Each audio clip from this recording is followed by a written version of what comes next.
ওই পুতুলগুলো ভীষণ রাগী, ওদের কথা না শুনলে অনেক খারাপ হয়। ওই পুতুলগুলোর কথা মা শোনেনি বলেই তো মা মারা গেছে। ক্লাসের একটা কোণার দিকে আঙুল তুলে দেখাচ্ছে স্বপ্নাকে যে ওই যে ওরা আসে, ওই যে ওখানে কালো ছায়া, তুই দেখতে পাবি না, ওরাই আমাকে হোমওয়ার্ক করিয়ে দেয়। স্বপ্না স্কুলে এসে মাকে বলছে, আমার মাকে শাস্তি দিতে পারবি? মা কদিন আগে গল্প করতে করতে বললো যে জানিস রিন্টু মাসি কেন কাজ ছেড়ে দিয়েছিল?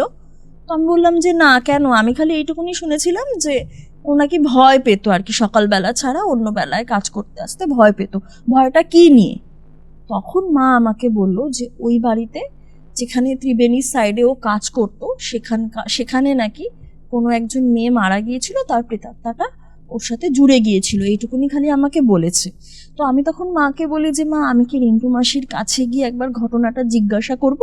যেহেতু আমি পডকাস্টে আসি তাহলে আমি ঘটনাটা শেয়ার করতে পারবো। তো মা বললো হ্যাঁ দেখ, একবার জিজ্ঞাসা করে যদি বলে তো খুবই ভালো। আমি রিন্টু মাসির বাড়িতে যাই, জিজ্ঞাসা করি ঘটনাটা কি হয়েছে। এইবারে রিন্টু মাসি যে ঘটনাটা আর কি বলেছিল সেটা আমি বলছি। রিন্টু মাসি যে বাড়িতে কাজ করত সেই বাড়িতে 3 জন মাত্র সদস্য থাকতো। সেই বাড়ির মালিক, তার মানে একজন আর কি হাজবেন্ড, তার স্ত্রী এবং তার মেয়েটার নাম ছিল স্বপ্না। ত্রিবেণী সাইডের যে বাড়িটা ওদের ছিল সেটা বেশ বড় জায়গা জুড়েই ছিল আর কি, বড় সড়ো একটা উঠোন ছিল, বারান্দার দিকে একটা বাথরুম ছিল, উঠোনে একটা বাথরুম ছিল, ঘরগুলো মোটামুটি ছিল, দোতলা বাড়ি ছিল। যাই হোক, এই রিন্টু মাসির বর খুব একটা ভালো প্রকৃতির লোক ছিলেন না। রিন্টু মাসিকে প্রায়শই অত্যাচার করত, তাই জন্য রিন্টু মাসি খুব একটা নিজের বাড়িতে যেত না। বরের সাথে সম্পর্কও খুব একটা ভালো ছিল না। রিন্টু মাসি মোটামুটি এই বাড়িতেই থাকতো আর কি, এদের সাথে মোটামুটি ভালোই সম্পর্ক গড়ে উঠেছিল, মোটামুটি 24 ঘন্টা থাকতো বলতে গেলে। এইবার যে গল্পটা শুরু হলো বা যে ঘটনাটা শুরু হলো সেটা হচ্ছে যে এই যে স্বপ্না বলে যে মেয়েটা, বাচ্চা মেয়েটা, এই স্বপ্না স্কুলে যখন যেত তখন এই স্বপ্নার একজন বন্ধু ছিল যার নাম ছিল মায়া। গল্পের খাতিরে বা ঘটনার খাতিরে যাই বলি না কেন, মায়ার একটু চেহারার বর্ণনা আমাকে দিতে হবে। মায়া একদমই খাটো, মানে একটু খাটো ছিল এবং একটু ঝুঁকে টাইপের চলতো, ঠিক আছে? সোজা চলতে পারতো না এবং চুলগুলো খুব একটা যে ঘন ছিল তা নয়। মায়ার যে মানে মায়ার মাথা না কিছু কিছু জায়গায় খাবলানো টাইপের ছিল, মানে কিছু জায়গায় চুল ছিল না। মানে অনেক সময় দেখে মনে হতে পারে মায়াকে যে কেউ হয়তো খাবলে ওর চুলটা তুলে নিয়েছে। আচ্ছা, মাথার এরম কিছু জায়গায় এরকম জিনিসপত্র ছিল। এবার রিন্টু মাসি যেহেতু এই স্বপ্নাদের বাড়িতে থাকতো 24 ঘন্টাই বলতে গেলে, রিন্টু মাসি তাই স্বপ্নাকে স্কুলেও নিয়ে যেত, আবার নিয়েও আসতো, এইরকম ব্যাপারটা হতো আর কি।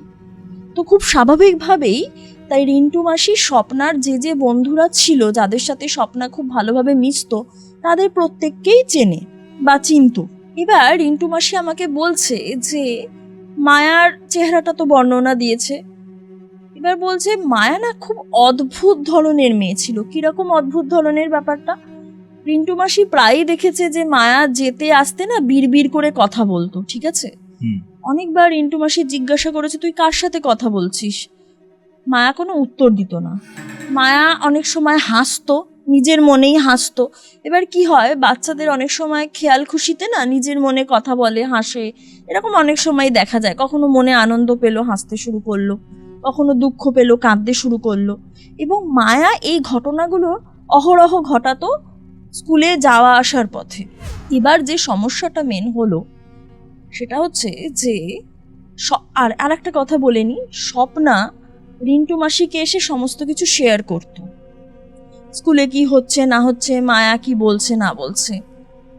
এবার এই স্বপ্না রিন্টু মাসিকে জানিয়েছিল যে মায়া মেয়েটা এতটাই অদ্ভুত ছিল, বাড়ি থেকে তো কোনো রকম হোমওয়ার্ক করে আনতোই না, পড়াশোনাও সেভাবে করতো না, কিন্তু যেই মুহূর্তে ম্যাম বা স্যার জিজ্ঞাসা করতো, হয়তো জিজ্ঞাসা করলো যে মেগাস্থিনিস কোন বইটা লিখেছিলেন, এবার উত্তরটা ইন্ডিকা, তো দেখা যেত যে মায়া না দুম করে ইন্ডিকা উত্তরটা দিয়ে দিচ্ছে।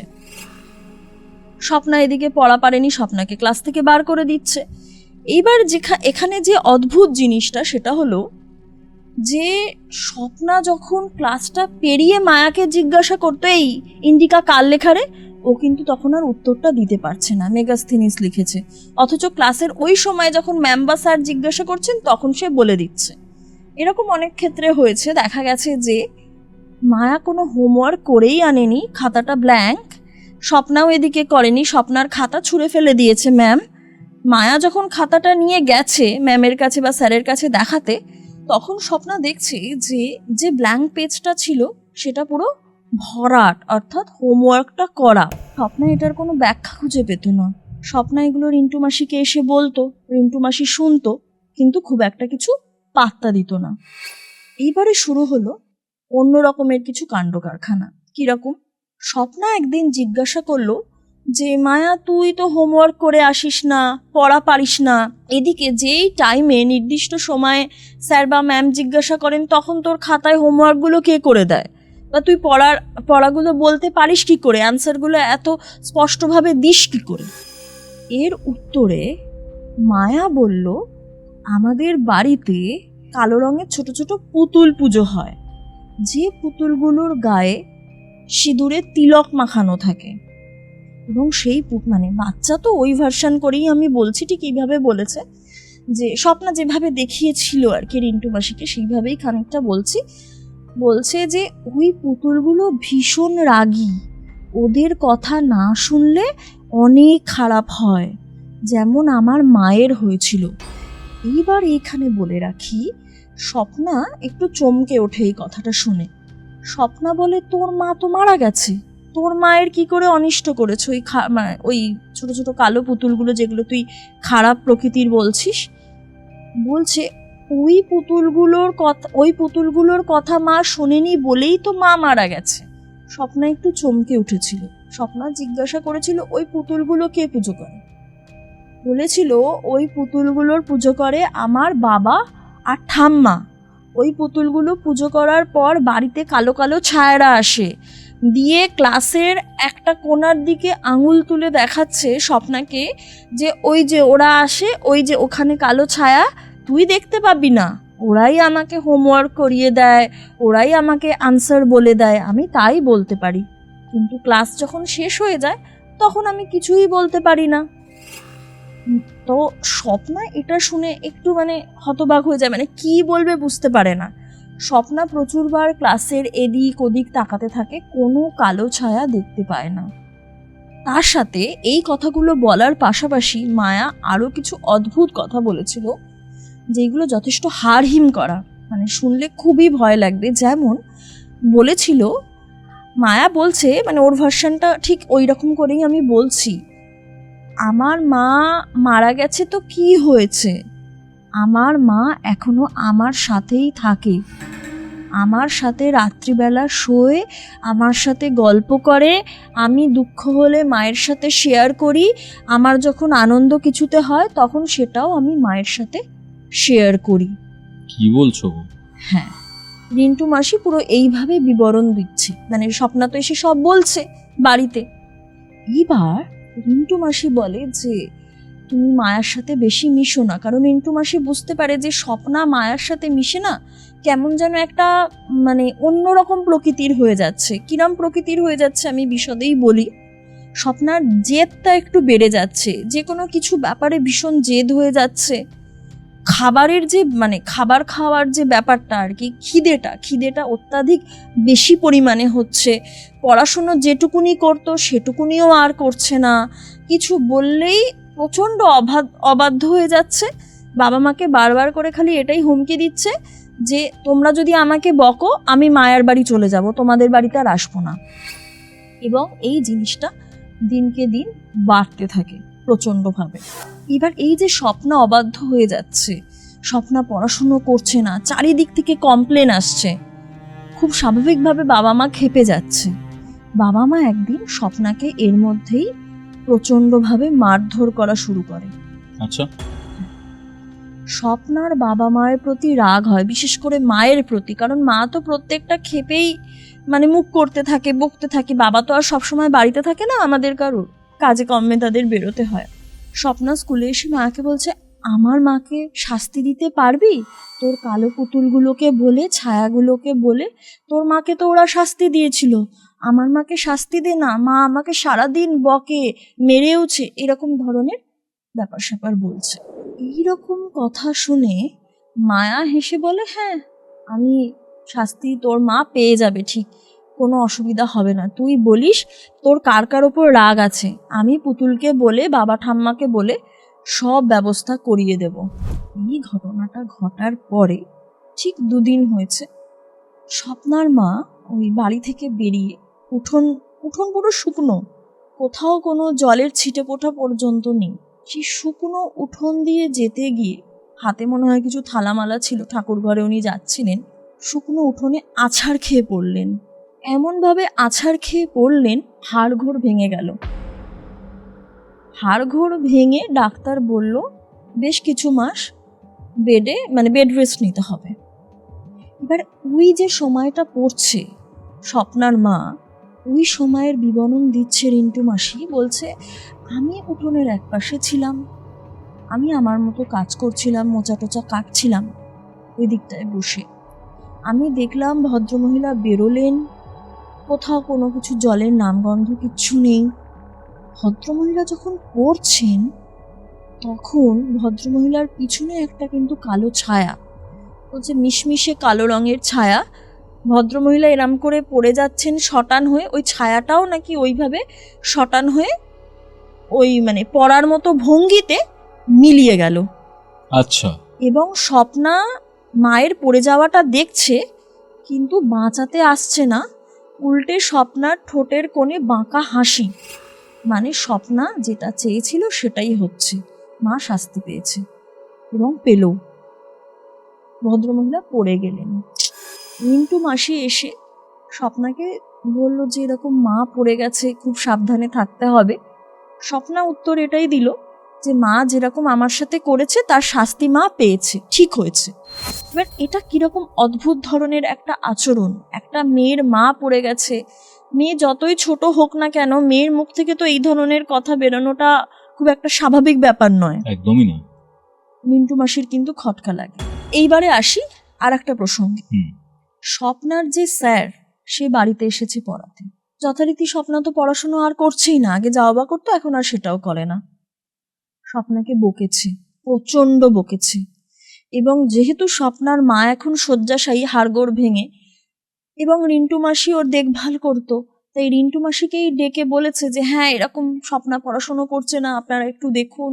রিন্টু মাসি বলছে আমি দেখছি সে যখন সাইকেলটা নিয়ে মানে উঠোনটা পেরিয়ে গেটটা খুলে বেরোতে যাবে, মেন রাস্তায় যখন সাইকেলটা বার করছে, সেই আবার একটা কালো ছায়া ঠিক স্যারের পেছনেই রয়েছে। কালো ছায়াটা স্যারের মৃগী রোগ ছিল, সুস্থ অবস্থাতে এসেছে। বেরোনোর সময় যে রিন্টু মাসি দেখছে কালো ছায়াটা, মৃগী রোগটা হঠাৎ করে কিভাবে স্যারের শরীরটাকে পুরো একদম মৃগীতে উনি পুরো আক্রান্ত হয়ে যাচ্ছেন।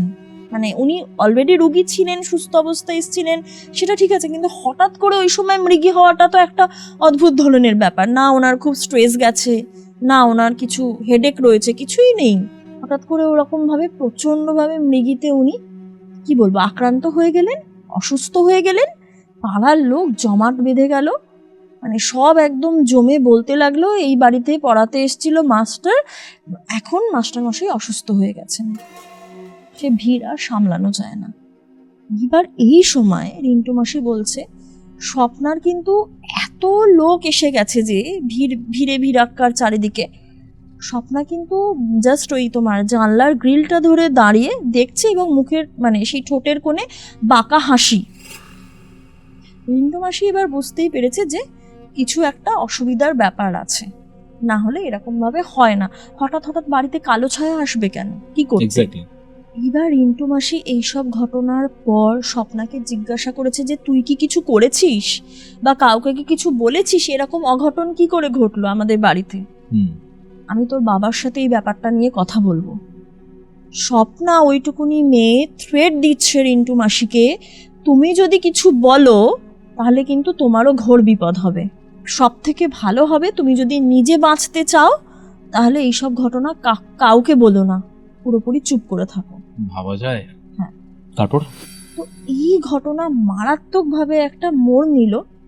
আস্তে আস্তে এইবারে কি করছে, মায়া স্বপ্নার উপরে নানাভাবে জোর খাটাতে লাগলো। কিরকম জোর খাটাতে লাগলো? স্বপ্না পরের দিন স্কুলে গিয়েছে। স্বপ্না বলছে এরকম আমি যা যা বলেছিলাম সব হয়েছে, মা শাস্তি পেয়েছে, স্যার শাস্তি পেয়েছে। এইবার মায়া বলছে যে আমি তো, তুই যেটা বলেছিলি সেটা তো হয়ে গিয়েছে, এইবার তোকে কিন্তু পুতুলের কথা শুনতে হবে, না হলে কালো ছায়ারা রেগে যাবে। তো স্বপ্না তো বাচ্চা মেয়ে, স্বপ্না বলছে কি শুনবো আমি, কি কি করতে হবে পুতুলের জন্য? বলছে তোকে আমার সাথে আমার বাড়ি যেতে হবে, বাবা ঠাম্মা বলে দিয়েছে তোকে যেতেই হবে, না হলে কিন্তু অনেক অসুবিধার ব্যাপার স্যাপার হয়ে যাবে। স্বপ্না কিন্তু যায়নি সেদিন। হুম।